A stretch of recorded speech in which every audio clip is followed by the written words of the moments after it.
Oh, okay. Looks like a Western. Bang! King! Hey, brighten up. There we go. There's some less color, I guess. I'm so white.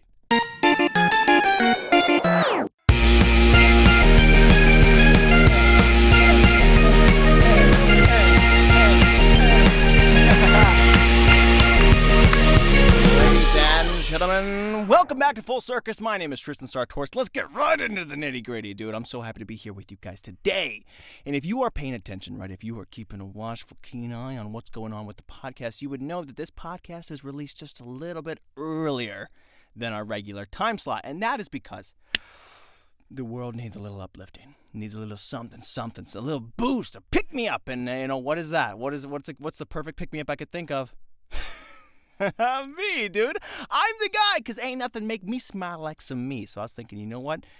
Let's make the world a little happy today, okay? Let's come out just a little bit earlier. And specifically, for as far as like uplifting purposes go, my mom is having some health issues, right? She's in her bed and she's recuperating, and trying to heal up, and deathly bored. So I wanted to release this just a little bit ahead of time. Say, Mom, I love you. I'm here for you. Let's have some fun, make you smile, have some good times. And I'm easily one of our top 4 favorite children. So I knew this podcast was going to be the perfect thing to kind of go get them. So I'm here, and I love you, Mom. And also I'll say, hey, guys, if anyone's listening to this out there, okay, anybody, pray for my freaking mom. You understand? This isn't some sort of Facebook or tweet where I ask you and say, hey, just please keep her in your thoughts and prayers. I am telling you to.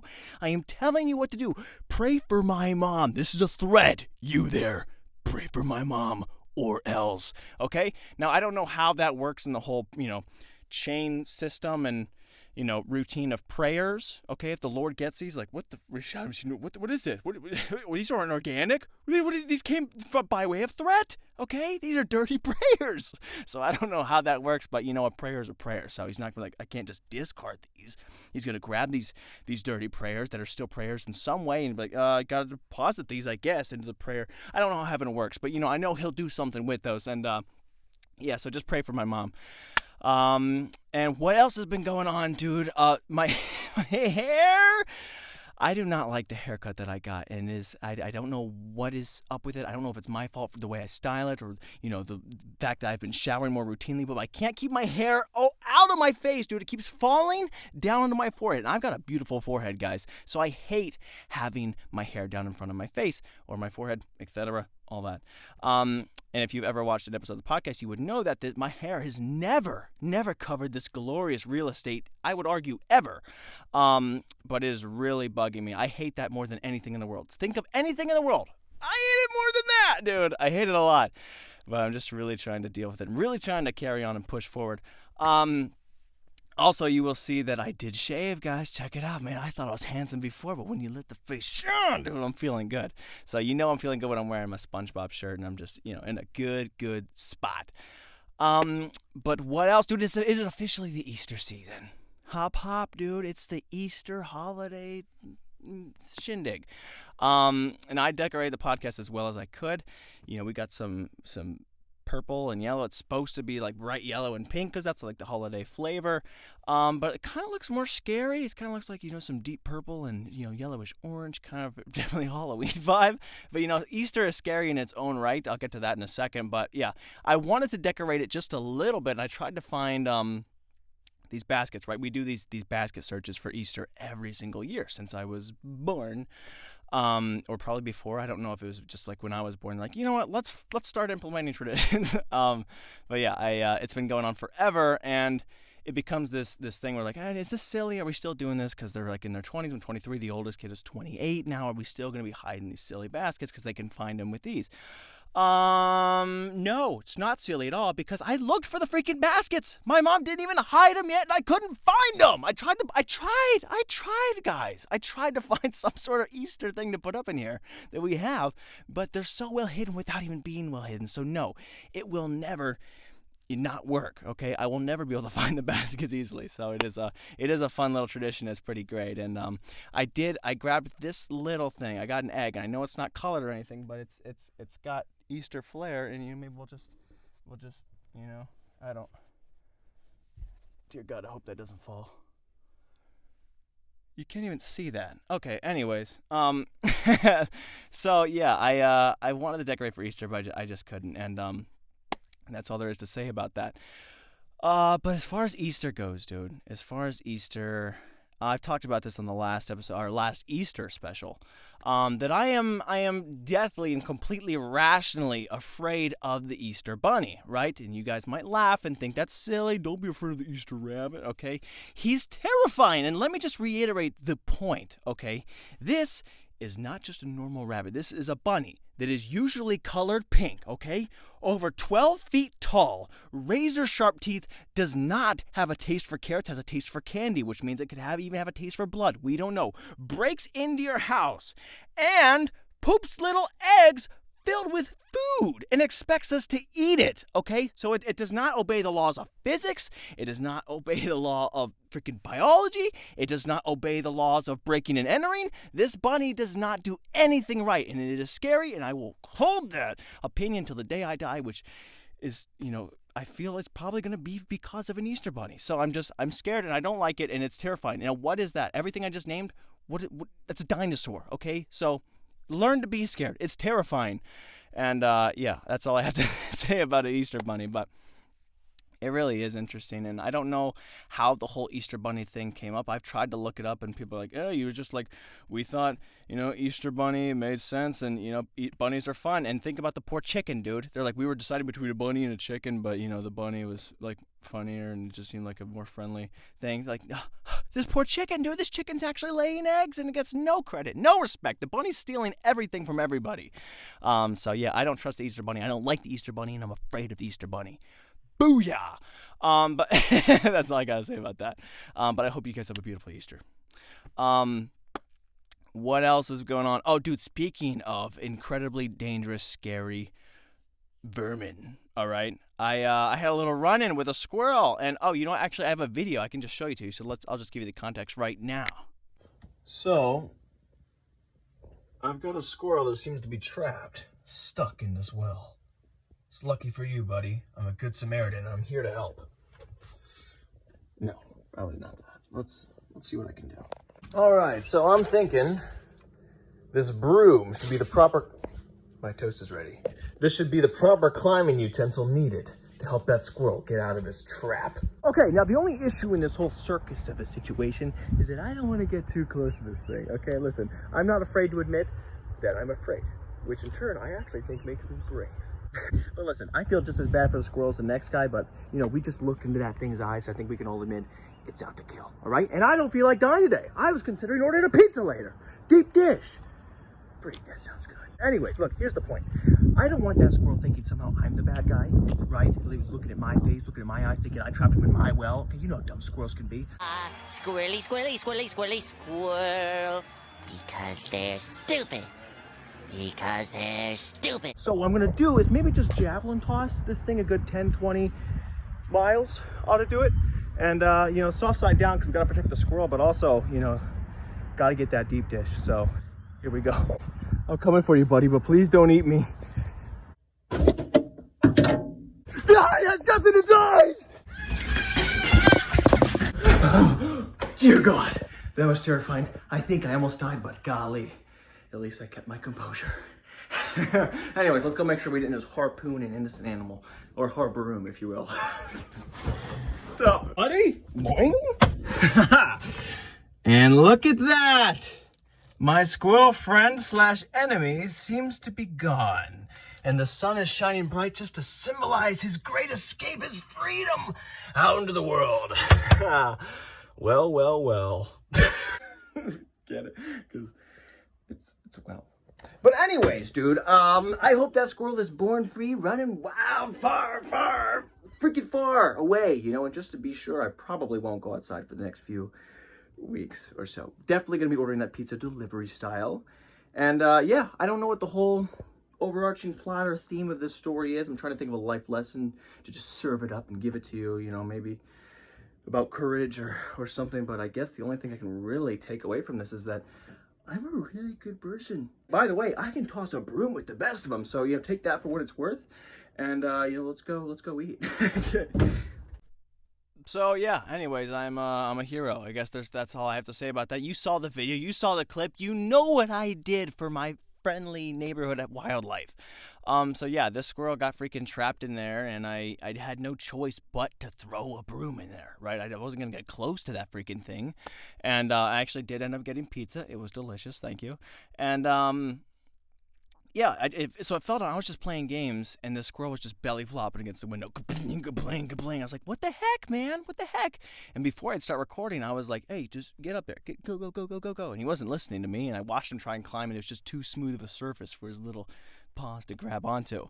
So I was like looking at him, just staring at him, tapping on the glass, like, hey, dude, I've never seen a squirrel this close. What was I supposed to do? And then that's when I started overthinking it. When I went to go try and rescue him with the broom, I was like, oh shoot, this is gonna be one of those things, like, where like a pet like comes to life, like, hey, this is time for payback. Except I just released him out of the cage, and like, oh no, no, no. So I threw that thing very, very far. And I was very, very afraid. And I would be even more afraid if that thing started pooping candy, dude. So, or imagine that thing. I was scared of that little squirrel. Imagine that thing 12 feet tall. I made my point. So yeah, that was exciting. It just goes to show I'm a hero. I'm a really great person. I just really wanted to put that out there in case people were questioning that. So yeah, that was a little fun experience. What else has been going on, dude? Oh, I had a very, very interesting experience with a barber. And I wasn't even going to a barber. So I was dashing, right? And I was just doing a couple orders, and I went to go drop this thing off at a barber, right? I delivered the Subway sandwich. About good 10, 15 minutes late, he gives me a big $10 tip. And I'm about to walk out. I was like, wow, dang, that's generous. Thanks, cash tip. I'm walking out the door. He goes, hey, can I ask you a favor? I'm like, no, man, I gotta get where I appreciate the money, but if you're just like giving me money, trying to bribe me to do a favor, so that you can have it back, but I gotta go. And he's like, no, you want to make a quick $10? I'm like, what? I closed the door real quick. I'm like, they just say money. Okay, well, what kind of favor are we talking about? You want me to cut someone's hair? I don't know how to do that, but I'll try. I heard the word money saying, so I'm like, wait, what favor? What do you want from me? He's saying, it's my cheat day, right? And I don't know if this was Mexican, or Italian. I don't know what the accent was. I'm just speaking how he was speaking, okay? So I'm not like making some sort of, new stereotype language. This is what he said to me. So he said, it's my cheat day, and if you can go to the store, I could get me some 5-packs of Now and Laters and lemon heads. Okay? Would that be great? And I said, just 5 things for just like 50 cents? He's like, yeah, those will. I'm like, okay, but the store's literally next to you. He's like, yeah, I know. You just go do that. And he was like getting ready to be on the break or whatever. And I was like, okay, right, fine. I mean, if it's worth $10, he's like, okay, so I'm gonna give you $15. You buy this, blah blah blah blah blah. So I go and buy this thing, and I get all the candy. I'm like not finding them, and I get a little worried. I'm kind of overthinking, like, this is a really interesting situation. Why I'm just being sent over here? He didn't have my number. He didn't have any contact info. I couldn't contact him if I couldn't find the freaking thing, and I could have just driven off with this $15, but I didn't because, like I said, I'm a good person. So I bring these freaking things back, and he gives me a freaking $20, dude. He doubles. He's like, you're a champion, man. I got you to get you the candy. And I didn't know if I was just accidentally entered into some random candy smuggling ring. Like they were being so, it felt like they were being so secretive and so weird about this candy, especially because he could have walked right there. I know he was working, but he was like done with his haircut that he was doing. He was just kind of like standing around. So, maybe he was supervising. I have no idea. But me in the moment, I was thinking about it. And I was like, what? Am I getting wrapped up into some sort of, candy smuggling operation? And I'm just getting these, get these Now and Laters, man. Oh, you're a champion. Here, take an extra $20. Like, this took me 10 seconds. Okay? Yeah, I don't know if I should accept this. Oh, $20. Yeah, you guys have a great day. So I accepted this money, clearly. And I don't know if it's dirty, or I guess the word would be sweet money. But yeah, it was really interesting. Maybe it was some sort of illegal thing. Like, damn, we got freaking 10,000 kilos over here. Open it up. Nothing but straight cane. Cocaine? No. Sugar cane. So yeah, I have no idea what it was, but it was very exciting to say the least when I was being put in the freaking situation. So that was as cool, as exciting. It was like it just felt unusual to say. I don't know if I'm making the story sound as odd or as interesting as it was when it happened, but I was definitely like, what is going on right now? And that very same day, right? So I was leaving when I came back home after being like, what just happened? Did I just get wrapped up into some sort of thing? I see a freaking sport bike fly down our street, and we live at a dead end, by the way. So this guy, actually, I think I have a video for you as well. Boom. Holy crap, dude. This guy just flew. Look at this guy.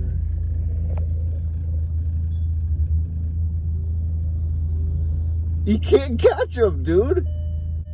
Go get him. He's too fast. Right, so this guy flies down our street, 95 miles an hour. I gauged it. And he's like, oh, shoot, dead end. There was a freaking sign that says, dead end or whatever. And he still kept going. He's like, oh, frig, turn around. So that was probably super embarrassing for his whole, persona. Because, like, I'm the cool guy. Everyone's looking at me like I'm the bad man on the block. Can't nobody catch me. This cop's flying behind him trying to catch him. He's like, oh, dead end. Now I got to turn around and face like big fat walk of shame.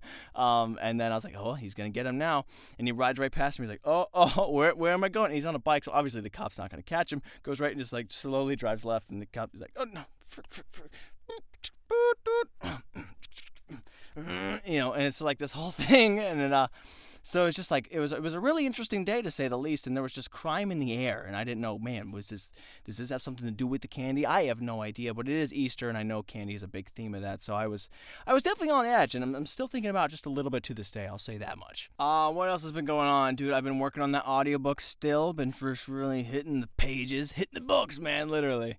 It was pretty frustrating, But yeah, so I've been trying to record that, and the problem with doing that in the basement is I have to stop recording every so often because people are upstairs and you creaky floors. So what happens is specifically people are in the bathroom all the time, because we hydrate well here at the Sartoris household. And so I'm recording these lines, and it would happen to be like a very emotional part. I'm like, hey, Dad, you're supposed to love me. You're supposed to have my back. I don't remember the words, but he's like, you love me, I love you, I thought we were family. And so I'm doing that, and I hear someone going number 2, like freaking right above me. And I hear that. I'm like, I'm getting into the character. I'm really feeling like, you know what I meant to do. You just say that. And it gets into the freaking track, dude. So I'm like trying to shake it off. And if you could see my face, luckily it's just an audiobook, but you see me like, oh, what's going on here? Just stay in the character, stay in the scene. It felt like people were trying to break me out of the scene, when you're doing those sit-ups or whatever, and people are like hitting, you're like, break. I'm like, no, the crowd's chanting, break. I'm like, I won't do it, stay in the character. And then I listen back to the clip, and I can hear that. I can hear people going pee. I can hear my own stomach. Or it always happens at the worst time, too, where I'm like really in the scene. I'm really in the moment. Oh, great. Dad, I am the chosen one. You need to understand that. I thought you loved me. I thought you trusted me. Son, I do trust you. You have to understand, you are the most important thing in my life. So, yeah, I don't know what to do about that, except you just kind of got to wait them out.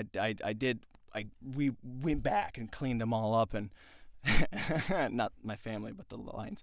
So it's just a funny experience, especially when you don't always hear it because you're like right in here. If I don't hear it and I'm like just really in the moment, and I do listen back, I'm like, oh, that was good. Wait, what was that? Who pooted? So it's a fun little thing. What else has been going on, dude? Oh, dude, interesting thoughts. Skip the detail and the bomb. These are some interesting thoughts. Hey! That was a little new flair I've ever done on the episode there. So I was recently making some quesadilla, some quesadilla, and now I'm not afraid to admit that I'm a bad cook. Okay, I think that's fair and completely honest things I should put out there, right? That's honest opinion. It's the honest truth.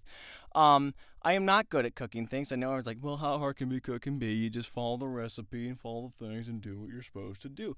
But here's my problem. I have a severe lack of patience. Okay, so you're cooking these quesadillas, and we're like, hey, just cook them on low, salt 2 or 3. And I'm like, okay, but this is taking forever.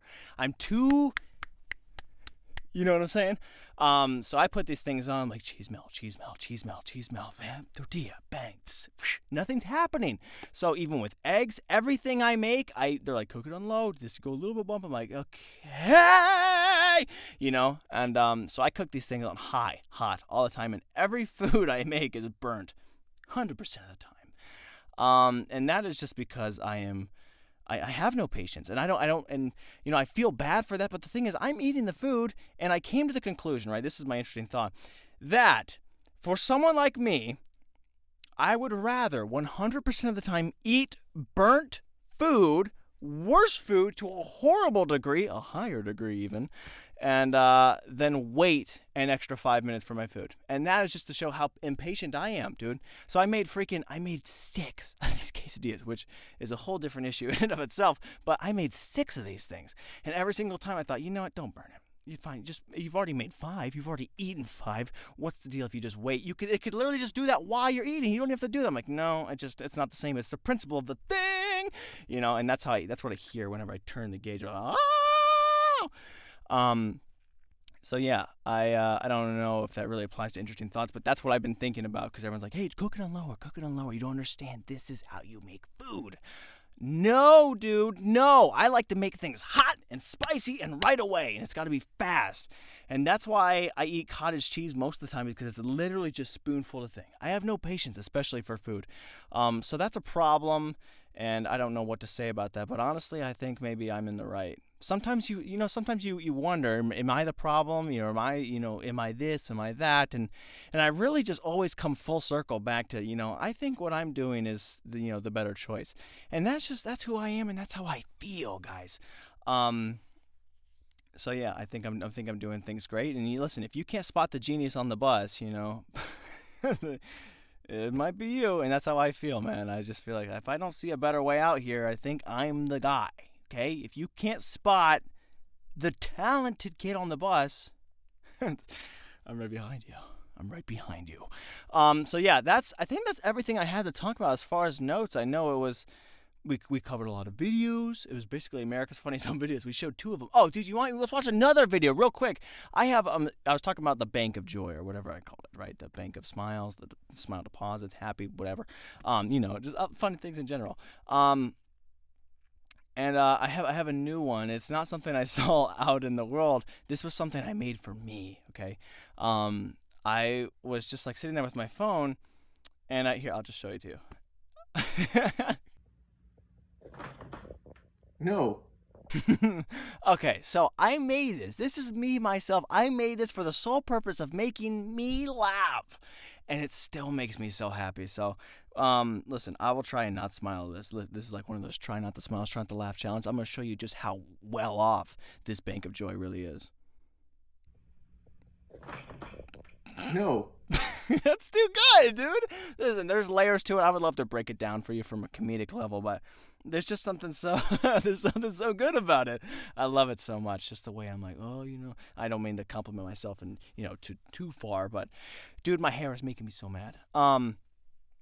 But yeah, it was just something that I don't know how it ended up happening, where I was just like, oh, I'll do this. And then I watched it back 1,000 times, like, okay, this one's being saved forever. So, maybe that you can put that in your freaking Bank of Joy and Bank of Smiles. I haven't figured out a correct currency for this exactly yet. But you know what? Just stuff it somewhere, and if it makes you happy, it makes you happy. So enjoy. And you'll forever have a video of me picking your nose if that makes you happy. And if that does make you happy, you might be a little bit weird. I think it's okay because I like it, because it's myself. But if you find joy in watching someone else pick their nose, then you have problems. But anyways, guys, I think that's everything I have to talk about here on Full Circus today. I hope you guys have a beautiful Easter. I hope you have a beautiful time. And I hope you've enjoyed this America's Funniest Home Videos. And this was all in one freaking week. This was all in one freaking thing. I have more, dude. I have more videos I could have shown you. But I'll save it for the next one, because you never know what's going to happen next. Guys, I will see you next episode on Full Circus. Mom, I love you. Mwah. Keep praying for my mom, and I will see you guys soon. I still haven't learned how to go on the show. What? Give me this egg back. Ah!